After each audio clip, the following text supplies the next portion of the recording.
Bonjour mes élèves et bienvenue dans cette vidéo. Aujourd'hui, vous avez des exercices à faire. Ce sont des exercices de maths. On commence par l'exemple. Puis, je vais vous expliquer les consignes. D'accord?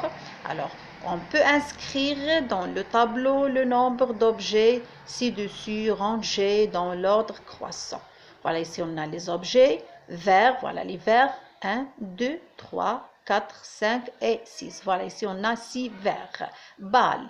1, 2, 3, 4, 5, 6, 7, 8 et 9. Voilà, on a 9 balles. Maintenant, les fleurs. 1, 2, 3, 4, 5, 6, 7, 8, 9, 10, 11, 12, 13, 14 et 15. Voilà 15 fleurs. On passe maintenant aux exercices. L'exercice 1. Dans une école, il y a 3 classes de première année CP. Ce tableau relève le nombre de filles et de garçons de chaque classe qui vont à l'école à pied. Ici, on a 3 classes, la classe A, la classe B et la classe C. Dans la première ligne, le nombre de filles de chaque classe et dans la deuxième ligne, le nombre de garçons dans chaque classe. Observe, le tableau est complet. En première année A, il y a filles qui vont à l'école à pied.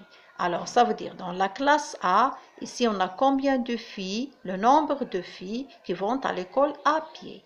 En première année B, voilà B, il y a garçons qui vont à l'école à pied. Ça veut dire, qu'est-ce que vous allez écrire ici? Le nombre de garçons qui vont à l'école à pied dans la classe B. En première année C, il y a autant de filles que de qui vont à l'école à pied. Qu'est-ce que vous allez écrire ici? Voilà, ici on a le nombre de filles dans la classe C, c'est 5. Alors ici, vous allez chercher ceux qui ont le même nombre. En première année C, il y a élèves qui vont à l'école à pied. Alors ici, vous allez additionner le nombre de filles et le nombre de garçons pour avoir le nombre d'élèves. On passe maintenant à la deuxième page. L'exercice numéro 2. Voilà l'exercice numéro 2. Dans une école maternelle, il y a 2 classes de grande section. Ce tableau relève le nombre d'enfants qui mangent à la cantine à midi. Ici, on a la classe A et voilà la classe B. Dans la première ligne, le nombre de filles dans les 2 classes et ici le nombre de garçons dans les 2 classes. C'est clair? Alors, observe attentivement le tableau et réponds. Combien d'enfants de la grande section A mangent-ils à la cantine? Ça veut dire le nombre de filles et le nombre de garçons dans la classe A. C'est clair? Alors, la deuxième question, combien de filles mangent-elles à la cantine? Ça veut dire le nombre de filles de la classe A et le nombre de filles de la classe B. Combien de garçons mangent-ils à la cantine? Ça veut dire le nombre de garçons de la classe A et le nombre de garçons de la classe B. Maintenant, la troisième consigne.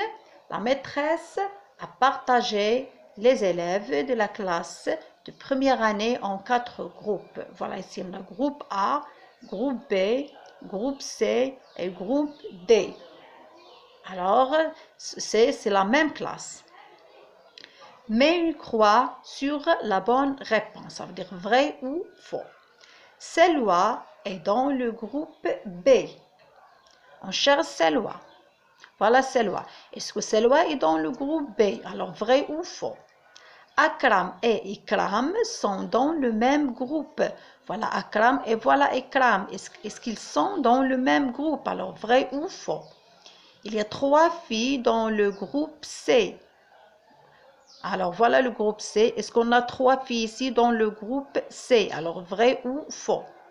Il y a 3 enfants dont le prénom commence par la lettre A. Alors vous allez chercher, est-ce qu'on a 3 prénoms qui commencent par la lettre A? Alors Noura et Selwa sont dans 2 groupes différents. Voilà Noura et voilà Selwa. Est-ce qu'elles sont dans deux groupes différents ou bien elles sont dans le même groupe. Alors, il y a 13 filles dans cette classe. Vous allez compter le nombre de filles dans les 4 groupes. Ça veut dire groupe A, B, C et D. D'accord? Il y a moins de filles que de garçons dans cette classe. Ça veut dire on a beaucoup de garçons dans les 4 groupes.